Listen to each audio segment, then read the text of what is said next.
videos and articles about how Disney is failing as a company that is only with their movies, and I think in this video I'm going to be able to get to the truth and the reality of why their movies haven't been resonating with fans and why sadly they don't seem care, and in order to get my point across. I'm going to break this video down into two parts, with part 1 being how and why they're losing so much money with their movies, and part 2 being why that doesn't matter, because we all know by now that Disney is facing numerous issues when it comes to a movie like Snow White, for many people online literally saying that they will boycott the movie due to not liking what the lead actress Rachel Lur has said to multiple reshoot to, of course, the divisive response to their various iterations of the dwarves. And it's a bad thing. I'm not agreeing with it, one, because what they're doing is pretty much you're replacing jobs that people could have as little people with a rumored budget of over $330 million. Snow White and the Seven Dwarfs, which includes 4 dwarfs, are now facing yet another significant obstacle: an absurdly high budget. The most expensive Disney film ever produced outside of a franchise. Of all the Disney standalone films, this is the most costly, and even with franchises, it's the second most expensive film ever produced, only surpassed by Pirates of the Caribbean on Stranger Tides. This makes sense though when you consider that the initial budget was somewhere between $200 million and $300 million. Of course, there have been delays and reshoots, but we also see that an additional $140 million was spent on a live-action movie that was similar to The Little Mermaid, just on marketing expenses. Therefore, they will undoubtedly be spending much more on marketing for a project like Snow White, which has a larger budget than The Little Mermaid and much more negative press. Therefore, I don't think it's impossible for the marketing budget for Snow White to reach $200 million, and given that theaters only keep about half of the money, we could be looking at a Snow White movie that needs to make over $1 billion to break even. When I first saw these numbers, I wondered what in the world Disney was thinking, because Snow White could have had easy marketing in every area and still not made a profit on this film. To put that in perspective, The Little Mermaid made only $569 million. With all the negative press that Snow White has received in the last year or so, it seems a tall order for this movie to cross $1 billion. Cinderella barely earned $542 million, and Oppenheimer absolutely couldn't even break the $1 billion mark, despite having one of the biggest marketing schemes Hollywood has ever seen, given how big the budget is. I mean, look at Cinderella. That movie's marketing campaign went swimmingly, and the movie was an all-round success in terms of audience and critic reviews, and it still barely got halfway to $1 billion. And so yes, this is Snow White we're talking about, so it does potentially. Disney's live-action remakes have garnered significant attention and, more often than not, disappointment from fans who grew up with the animated originals. These remakes, despite their immense budgets, often fall short of capturing what audiences refer to as the Disney magic that defined their animated predecessors. The emotional resonance, whimsy, and storytelling depth that characterize films like The Lion King, Beauty and the Beast, and Aladdin seem elusive in their live-action counterparts. This has led many to question why Disney, a company known for its storytelling prowess, continues to greenlight these projects despite their critical shortcomings. To understand this, we need to look beyond the surface of movie making and into Disney's larger corporate strategy, one that centers not on storytelling but on theme parks, merchandise, and branding. To begin with, it's important to acknowledge that while live-action remakes have a mixed track record in terms of critical reception, they remain massive commercial ventures. Disney spends vast amounts, sometimes up to $500 million on these films, but this expenditure is not just an investment in the film itself. Rather, it's an integral part of a much larger strategy to drive revenue across multiple sectors of the company. The box office is merely one slice of the pie. The real return on investment comes through merchandise, theme park experiences, and the long-term integration of these remakes into the Disney ecosystem. Consider a character like Snow White, who even before her live-action remake is already deeply woven into the Disney brand. By creating a new film with updated visuals and modern casting choices, Disney essentially refreshes the character for a new generation. The live-action film might not perform extraordinarily at the box office, but that's not where Disney expects to recoup its investment. Instead, they capitalize on a new wave of Snow White merchandise, rides, and character meet and greet experiences at Disney parks. From dolls to costumes to theme park experiences, the real profit comes from the expansive marketing and product lines that emerge from a single remake. Disney's ability to repurpose its movies as marketing tools rather than purely storytelling ventures explains why the company's financial performance has remained strong, even in years when their films have underperformed. In 2023, for instance, Disney's quarterly profits were higher than they were in 2019, a year when they released blockbusters like Avengers Endgame and Spider-Man Far From Home. This growth is particularly striking given that none of Disney's recent films have reached the same heights in box office success. The key reason for this apparent contradiction is that Disney's profitability is now tied far less to the success of its films and significantly more to the conglomerate's other assets, especially its theme parks and merchandise.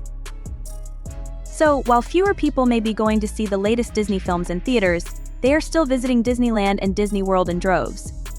The attendance at Disney parks has remained steady, even rising slightly in recent years. In fact, statistics show that park attendance in 2023 was nearly identical to that in 2018 and 2019, despite a general sense that Disney has lost its storytelling edge. This consistency in park visits, even as some parts of Disney's film division seem to falter, underscores the centrality of theme parks to Disney's broader financial strategy. Moreover, Disney's emphasis on merchandising and theme park experiences has also been bolstered by their evolving brand strategy. By positioning itself as more than a movie studio, Disney has diversified its income streams in a way that few companies can match. Their movies now function primarily as a means to introduce or reintroduce characters that can then live on in the parks, on merchandise, and in immersive experiences. In this context, the film's story becomes secondary. The primary goal is to maintain the brand's visibility and relevance across its many platforms. One could argue that this shift in focus has damaged the quality of Disney's films. When storytelling becomes a secondary consideration, the movies themselves begin to suffer. Many fans have pointed out that recent live-action remakes, such as The Lion King 2019, Mulan 2020, and Pinocchio 2022, have lacked the emotional depth, compelling characters, and engaging narratives that made the original animated versions so beloved. These remakes, for all their stunning visual effects and celebrity casts, often feel hollow, a symptom, perhaps, of Disney's current approach to filmmaking. Instead of treating each film as a standalone piece of art, Disney now approaches them as part of a larger commercial puzzle. The result is that movies feel more like long-form advertisements for theme park attractions and merchandise than genuine creative endeavors. This shift has been disappointing for audiences who once looked to Disney for fresh, imaginative storytelling. However, from a corporate perspective, the strategy has worked remarkably well in maintaining Disney's bottom line. Despite vocal boycotts and public discontent over certain creative and political decisions, Disney's profitability remains unshaken. The company's public stances on political and social issues have been divisive, with some accusing Disney of alienating half its audience. Yet, despite these controversies, people are still flocking to Disney's parks, buying Disney merchandise, and participating in the Disney brand. Even as social media trends spike with declarations of boycotts, the real-world impact has been negligible. Disney's quarterly reports continue to show growth, and the company's overall financial health remains robust. In conclusion, Disney's live-action remakes may not capture the same magic as their animated originals, but that doesn't seem to be their purpose anymore. What may appear as a storytelling misstep is actually a calculated business decision to sustain the Disney brand through theme parks, merchandise, and global experiences. While this strategy has arguably diminished the narrative quality of Disney's films, it has also allowed the company to remain profitable in an increasingly competitive entertainment landscape. For Disney, storytelling has become less about creating timeless narratives and more about creating timeless brands, a shift that, while unfortunate for cinema lovers, has proven highly lucrative for the company itself. Your problem with Disney? Well, right now, everything. I thought, as a parent, I had kids that I would be able to put in front of the television watching a Disney movie while I was doing some work or while I was doing something else. And I thought, they're perfectly safe with Disney movies. Come to find out, they're not safe. I think that sexual content and gender content should be not taught to children. Absolutely not. I was a sex crimes detective. Despite facing backlash and vocal calls for boycotts, Disney continues to demonstrate remarkable financial resilience. In the face of public outrage, particularly surrounding certain social and political stances, the company still manages to generate substantial revenue. This dynamic is not new, but it has become especially relevant as Disney prepares to release its upcoming live-action Snow White film, a project that has already stirred controversy. Social media campaigns have been particularly harsh toward the film's star, Rachel Zegler, with some groups threatening to boycott the movie altogether. Yet, for all the noise, Disney remains in a strong position to turn a profit, revealing a larger truth about the company's modern strategy despite public outrage. Disney's bottom line remains largely unaffected. The reason for this resilience is that, for Disney, financial success is no longer solely tied to the box office performance of a single film. The company has grown far beyond being just a movie studio.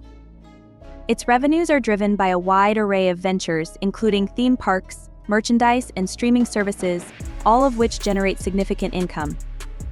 Even if a specific movie underperforms or sparks controversy, Disney knows it can recoup losses and then some through these other revenue streams. The backlash, in most cases, does not substantially impact Disney's financial standing. However, this reality raises an important question: at what point does Disney risk losing its core identity as a storytelling company? For decades, Disney has been synonymous with high-quality entertainment that resonates with audiences of all ages. From the earliest days of Snow White and the Seven Dwarfs in 1937 to the more recent successes of Frozen and Moana, Disney's legacy has been built on creating timeless stories that unite people across generations and cultures. These films were more than just products to be sold; they were pieces of art that inspired wonder, joy, and shared experiences among audiences. But in recent years, Disney's focus seems to have shifted. While the company still produces films, the narrative seems secondary to its larger goal of maintaining a profitable, all-encompassing brand. The outcry surrounding the Snow White remake is emblematic of this change. Instead of focusing on storytelling, Disney's live-action remakes feel more like commercial ventures designed to refresh intellectual property for the sake of boosting theme park attendance, selling merchandise, or promoting new rides and experiences. This shift has led some longtime fans to feel that the company has lost its way. This shift is particularly troubling for a movie enthusiast who values the art of storytelling. While financial success is undoubtedly important for a company like Disney, their films should not exist purely as marketing tools for their other ventures. Instead, they should serve the purpose of enriching audiences' lives through compelling narratives and memorable characters. Disney owes it to its fans, those who have supported the company for generations, to continue producing quality entertainment. These are the same fans who grew up watching Disney's animated classics, who felt the magic of The Lion King, Beauty and the Beast, and Aladdin, and who now bring their children to experience that same magic. What made Disney stand out for so long was its ability to create stories that captured the imaginations of both children and adults. These were films that transcended their status as mere entertainment and became part of the cultural fabric. Movies have a unique ability to unite people, serving as a universal language that transcends differences in opinion, background, or politics. When a film is done right, it can bring audiences together, fostering a sense of shared experience and wonder.